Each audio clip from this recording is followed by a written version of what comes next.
Hello, and welcome to One Decision. I'm your guest co-host, Sabrina Singh, former Deputy Pentagon Press Secretary. I'm joined by One Decision host, Sir Richard Dearlove. Tuesday, January 20th, marks 1 year of President Trump's second term. For today's In Brief, we ask, how has his presidency reshaped U.S. foreign policy and diplomacy worldwide? And that is a looming question that I think, Sir Richard, we have a lot to discuss. Well, I'm reluctant to look at everything through the Trump optic, but there's no question that we're all in something of a state of shock because of the change in nature, the change in emphasis in American foreign policy. But I think it's important to have this in perspective. There is this tradition of isolationism, which we've tend to forgotten about in American foreign policy. And Trump, you could argue, is a significant representative of that trend. If you go back in time, Pax Americana, the sort of security system that followed World War II, began to disintegrate before the arrival of Trump in office. But Trump, as it were, has been what I would describe as an extreme catalyst. He speeded up the process massively fast. We tend to look at him as driving it and being the cause of it. I'm not so sure that that's a correct interpretation. I would say he's more of a symptom, but as I say, a catalyst which has accelerated the whole process. And we're looking at a series of profound readjustments. And of course, I'm looking at it mainly from the European perspective. And, you know, the shock in Europe at the way he has behaved is quite extreme. And of course, there are not just negatives, there are some positives. And for me, the positives are the reorganization to an extent of the relationship with China, but that goes back to Trump's first term. I think the more important area is the reality that the Europeans have had to face up to in, as it were, getting their own house in order when it comes to defense expenditure and making a proper full contribution to NATO.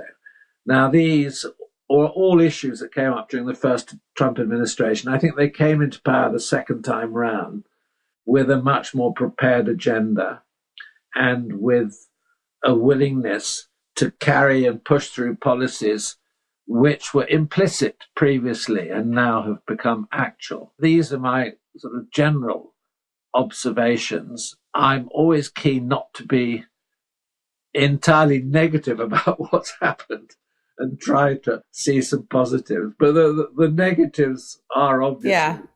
It's hard not to be. Yeah, the one that worries me, I think worries most Europeans, is, you know, where does Trump stand with Putin? Where are we going to end up on Ukraine?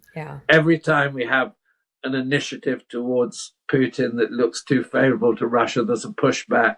And then 3 weeks later, Trump comes back with another statement. And in fact, in the last few days, he's been saying, well, the blockage to peace in Ukraine is Zelensky, which is a pretty extreme and strange thing to say when we know for a fact that Putin has not adjusted his original war objectives one jot and has made absolutely no concessions at all. I know, I'm sure you have some follow-up questions, but those are my initial observations. I remember when the election happened and I was in the Biden administration in January, I quite literally was, turning off the lights and letting the new administration come in.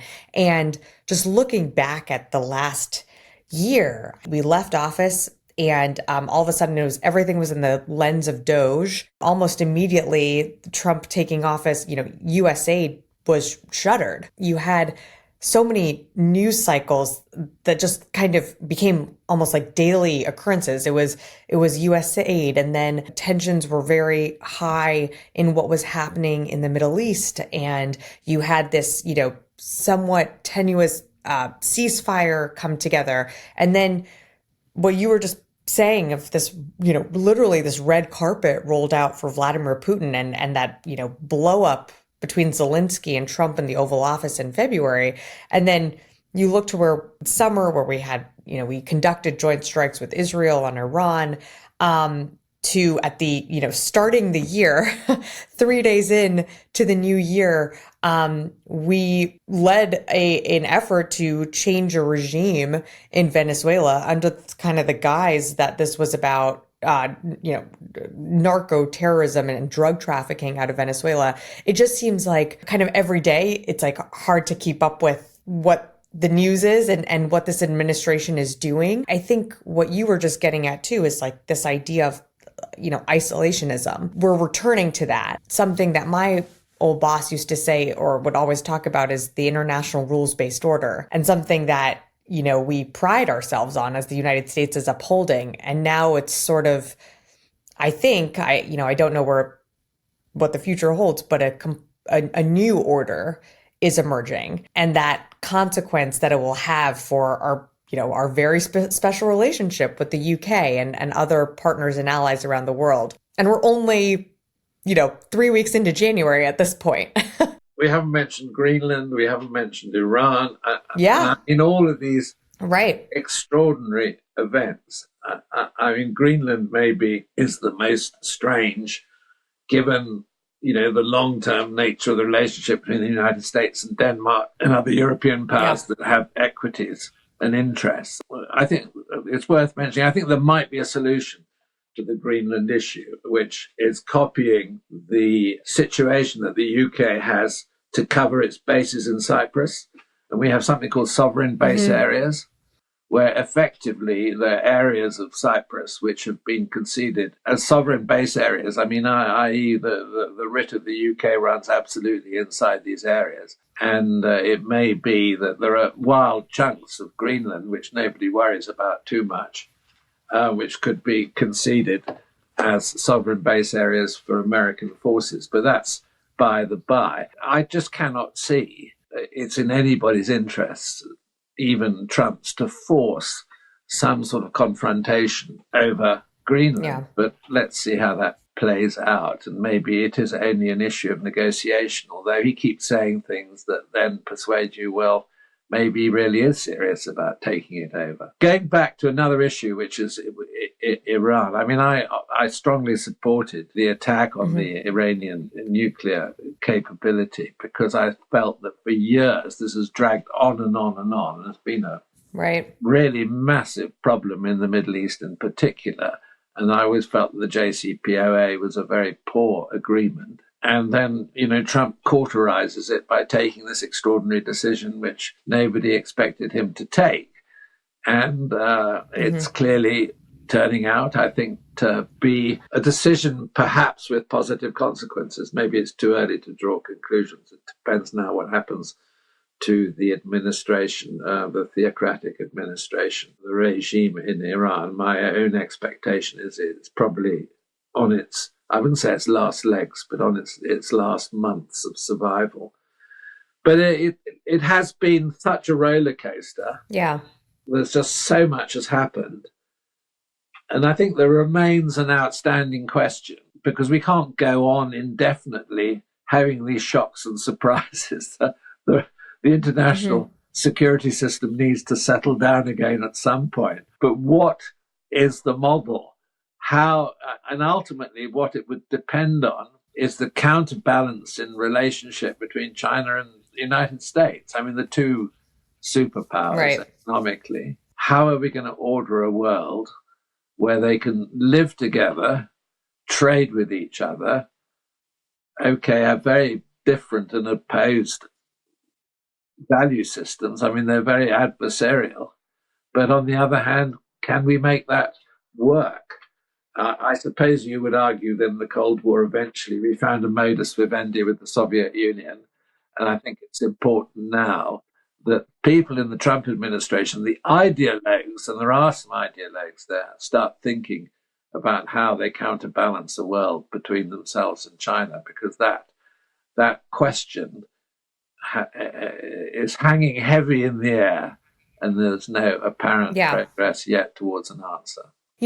Someone asked me the other day, is there anything that you agree or that you think the Trump administration has done well at when it comes to foreign policy. And I think we both agree, at least on the point on the joint strikes on Iran and taking action on their nuclear capabilities. I think that was action that yielded significant results. I mean, we've never seen the regime at its weakest, and I think that's why you're seeing some of these protests in Iran. There's, of course, incredible amounts of deaths, but you're also seeing such widespread protests in regions and in provinces that we've never seen before. And I think that's partly because the regime showed its vulnerability and that it does not, it is not the power that it projects. So I think you make a very interesting point on those strikes as well. And I have to agree with you on that. I guess just, looking forward, we're only in January. What are some of the issues that you're keeping your eye out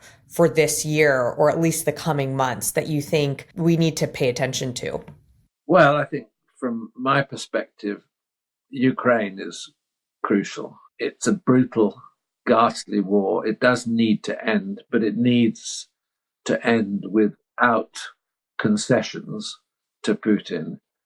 And I'm worried as to where the Trump administration is going on that issue. So that's the first one and at the top of my list. I think the second one is how events now play out in the Middle East, whether the Gaza ceasefire will hold. I think it probably will, but, with insufficiencies and problems continuing. And of course, if the Iranian regime goes down, that supposes a very, very significant change in the whole balance of power in the Middle East. I mean, the third issue, and, it is always China and Taiwan, how that plays out. Yeah. And then I think that the other thing which is important, which we don't talk about much, that's not fair. We haven't talked about it a great deal on the podcast, is the regulatory issue. And what I mean by that is the massive advance of AI and the impact of all of this on social media, and the fact that you have a divergence in regulatory thinking in the United States and Europe. And I think it's important that this is seen as a strategic issue. And I would hope that there is some effort to, which I don't see at the moment, to create let's say, a regulatory alignment on the global scale. And the other issue, which has sort of dropped off the agenda because it hasn't had the impact that everybody expected, is tariffs, of course. Yeah. How will that impact in the longer term? Because we're beginning to think about tariffs running, on global trade. I'm sure I've missed out some really vital and important things, but if I had to sort of give a list of my immediate concerns, those are the ones that I'm certainly thinking about. And you've probably got others you can add. No, I think you captured it. I certainly, for the immediate future in January, I think it's the Middle East and Iran, and looking to see what these protests are and what they evolve into. And if this president does decide to take military action, that remains to be seen. I am deeply interested to see how Venezuela unfolds, because we heard from oil executives at the White House saying it's going to be very difficult to go back into Venezuela. They need the security guarantees. And it's being reported that this administration is looking at private security contractors, but I think we also know how that story has ended before. Will there be a commitment of U.S., boots on the ground? I don't know that this administration wants to do that, but is that an option that's not off the table? I think the larger, looming question is just, of course, Ukraine is always something that we've seen sort of go back and forth with this administration. And we know Trump really wants that Nobel Peace Prize, even though he was just gifted someone else's. Where does that land? But I think, just you really emphasize this point, and I couldn't agree more. It is all about China, and they have the economic, military might to, I think, challenge us. And so we can't keep our eye off the ball on that. But we're also, re-looking at the Western Hemisphere as a priority through this administration's foreign policy views. So there's a lot that remains to be seen. And I think it's going to be a very, very busy year here in the United States. Absolutely agree. And I'm sure that there are some surprises that lie down the track. So maybe that's a good moment to conclude. Thanks a lot. Yes, Sabrina. exactly. Thank you, Sir Richard, for your time. That's all for this episode. Join us Thursday for a conversation about the United States' influence in Latin America with former ambassador to Panama, John Feely. And for more conversations with leading decision makers and thinkers, check out onedecision.com and our YouTube page, where you'll find additional commentaries, conversations, and explainers. Thank you for listening.